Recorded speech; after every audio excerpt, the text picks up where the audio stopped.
Oh, homosexuals. Where have I been? Where to begin? So just give you a little rundown for whoever's actually keeping up every day.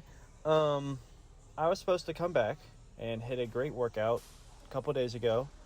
I believe on Saturday I got extraordinarily violently ill. It was so bad. It was only a night and I was just physically exhausted the next day.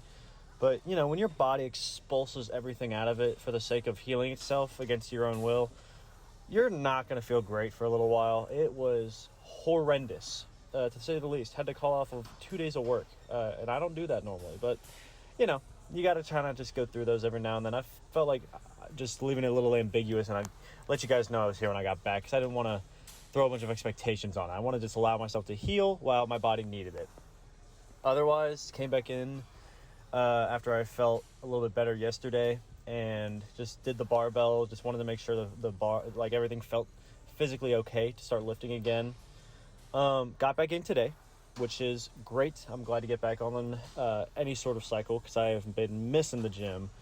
And I'm not going to jump straight back into the program just yet because I'm switching it up just a little bit to see what works for what I want to try out. And I'm also just not physically ready.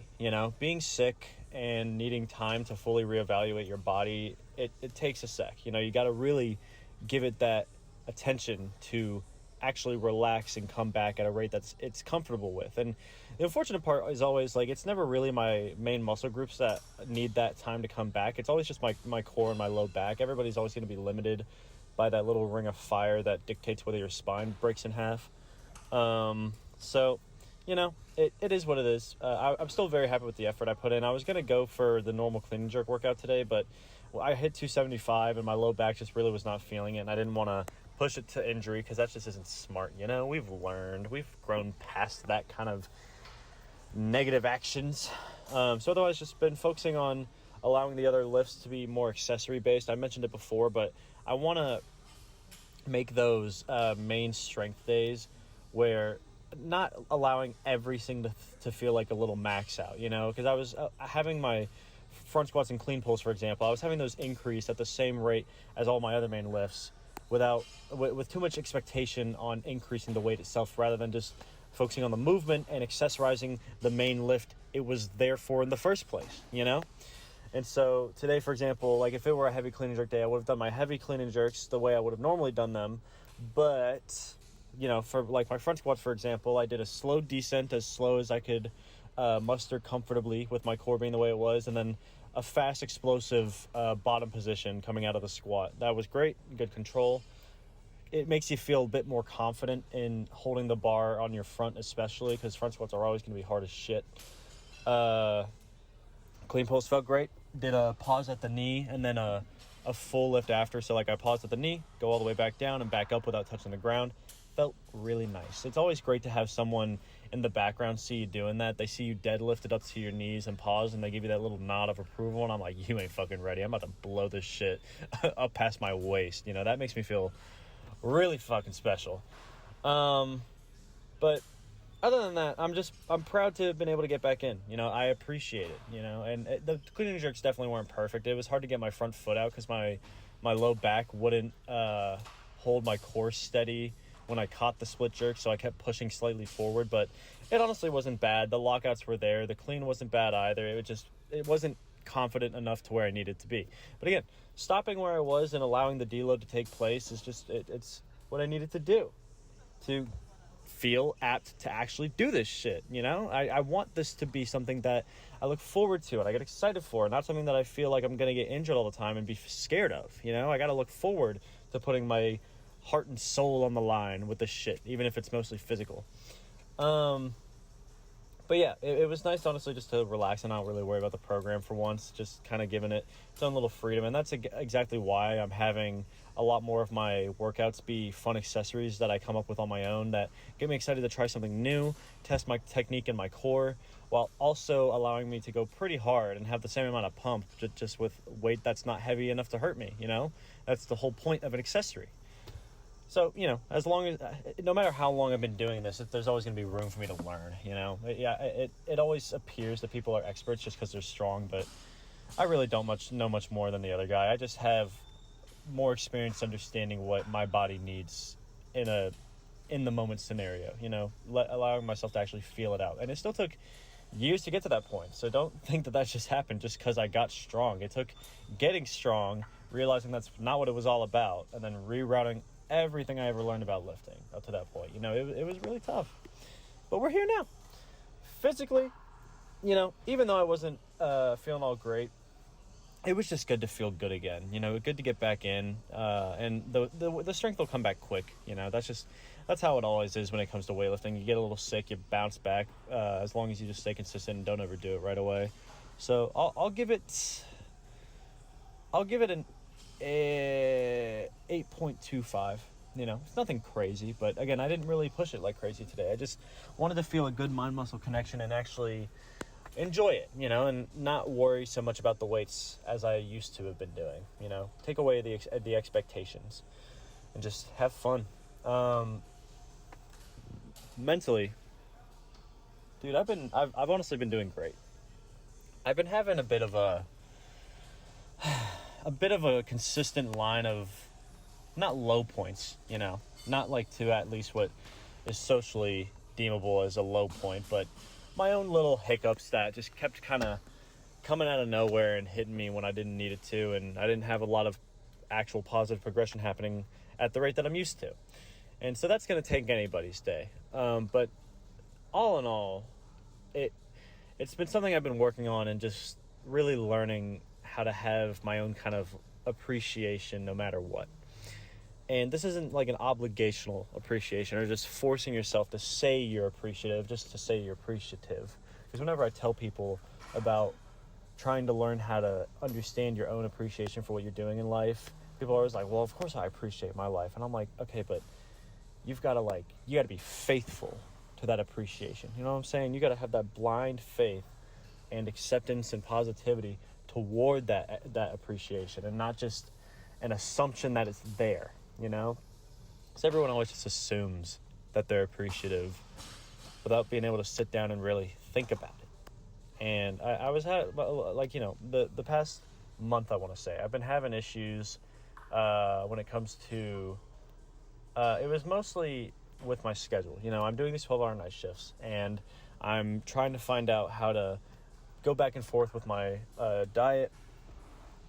And, I had those couple throw-up occurrences while I was at the gym. And I actually kept getting those feelings a lot, and it made the gym really, not unbearable, but it made it, it wasn't passion, I was just going and then hoping I wouldn't feel awful. And I should be hoping that I feel as good as I can, And I actually called a doctor buddy of mine, and he actually educated me a good bit, which was nice, because turns out even if I'm getting as much sleep as I used to while I'm working these 12-hour shifts and then sleeping throughout the day, your cortisol will actually rise, which can definitely mess with your metabolism and, just the way that your normal functioning typically happens. Even though I have good energy, my body's functioning itself was just not where it was. And apparently in the pre-workout I'm taking, it has caffeine, anhydrous specifically. I didn't really realize anhydrous was a specific thing that could mess with your hydration, but apparently if you wake up, don't drink any water, and then take pre-workout and go to the gym, like I was doing after my 12-hour night shifts, because I wake up at 2 p.m., have to eat, and then go straight there, the pre-workout will just sit in your stomach and fester without actually fully dissolving, and that's why I kept throwing up, or at least feeling like I needed to. And then on top of that, I've been switching my diet around a little bit to where instead of eating my giant big protein carb meal before the gym, I'm going to leave it for dinner after. Because with the way that I work now, I can't eat that much before I work out. It's too much protein and carbs for my body to fully metabolize before I go through the workout. And you're not going to be able to function properly if you got all this food shaking around your body mixed with some undiluted pre-workout. It's not great. You got to chug your water right when you wake up so that you have water already there that will help fully push it through. Anyway, my whole point is that through learning all this, And, just trying to do better to get out of this little negative streak I've had where I've been thinking a lot about school and stuff and what I think I should be doing with my future or what I want to do or where I want to get to. And, you sit in your room for a while and you stare at the wall long enough and you're definitely going to have second thoughts about what you do. And a lot of them are going to be irrational, even if you feel like you have enough logic behind them to have a proper reasoning. But for me, I'm always going to try to put as much passion as I can into things I do, and I kept telling people that it feels like the things that I used to be passionate in are no longer there. And I kind of had the realization that it's more so that I'm just not putting myself in the positive environment that I need to allow myself to feel the passion that I've always felt, because it's not that I don't like these things or that I'm growing out of them.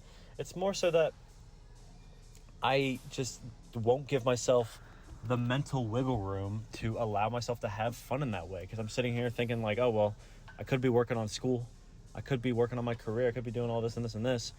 And yeah, that's, you got to do enough to feel satisfied. And I definitely wasn't giving school, for example, the attention that it needed. So getting ahead of that's been helpful to allow myself to have that little bit of wiggle room. But in the main sense of it, I called my girlfriend about it.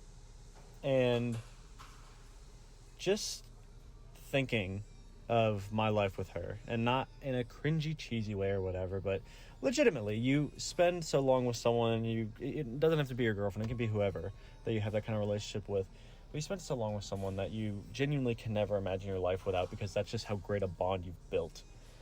And you just can't help but smile, and I'm just sitting there thinking to myself as I'm driving to work, and I'm like, I feel like I have all of these issues, but the only thing I'm really afraid of is not knowing where I'm going to end up. It's kind of classic FOMO in the sense of like you're overly cautious of the future, but less about comparing yourself to others. I haven't really experienced it with just directly toward myself. And I was worried about whether or not I had the future that I could imagine for myself, but that's not, I know for a fact that that's not what it's about, but even if you know it and you know exactly what you need to be thinking about to have a more positive lifestyle, you still got to be able to fully understand your mental state and your emotions to actually accept that kind of mindset. That's what I mean when it means to be fully faithful and actually believe in the appreciation you have for life, You have to understand everything that you feel and why you feel those ways so that you can embrace the positives and negatives of whatever you're feeling and know that you're going to be okay. Because that's all it is, man. If we're breathing, we got reason to live enough. We're lucky to fucking be here, man. It's as simple as that,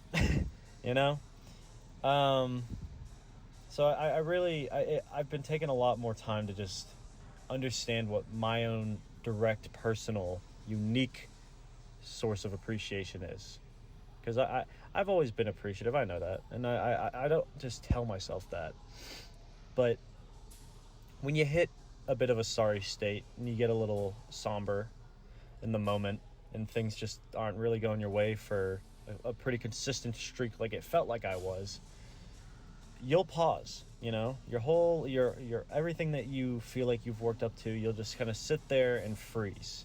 And you feel like this is just where you're going to be at forever, and your brain will not be able to move past it until you just allow yourself to actually relax, and just live in that moment. So just giving more time to my personal life, not really just worrying as much about the gym and everything else. And like, of course I'm going to stay consistent, of course I'm going to stay passionate, but I want to put myself in an environment and surround myself with people that I can talk to and express myself with, so that I can actually appreciate so that I can actually understand and comprehend where that appreciation is coming from. Because it's, especially when it comes to like, that's why a lot of people are unmotivated in college, because you go to a institute where you give them all your money and you don't know what major you want to do. You don't know what career you're going to go into. You're given basically no help on your long-term future.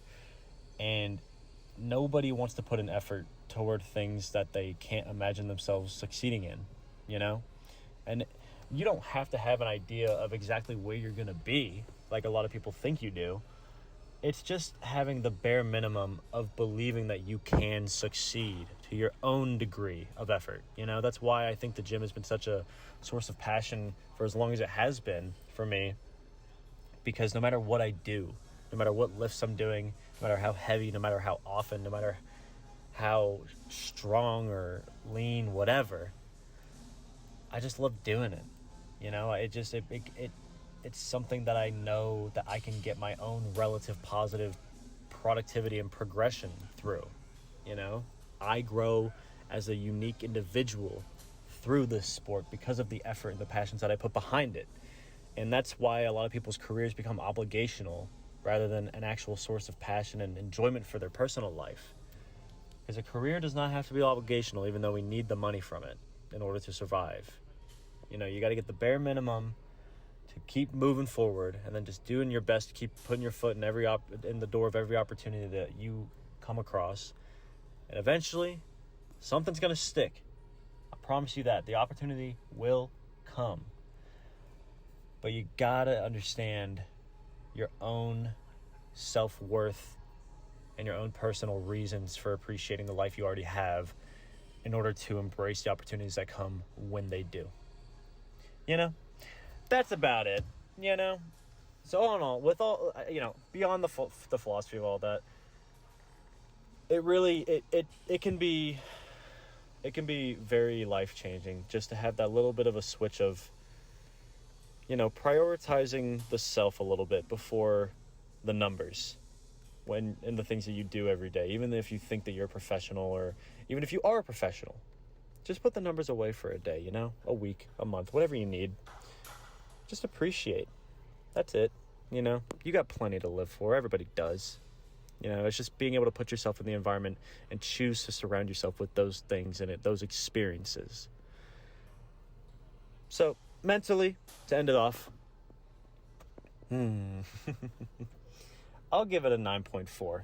And again, I know the number can be a lot higher because of hype and a fun, heavy number.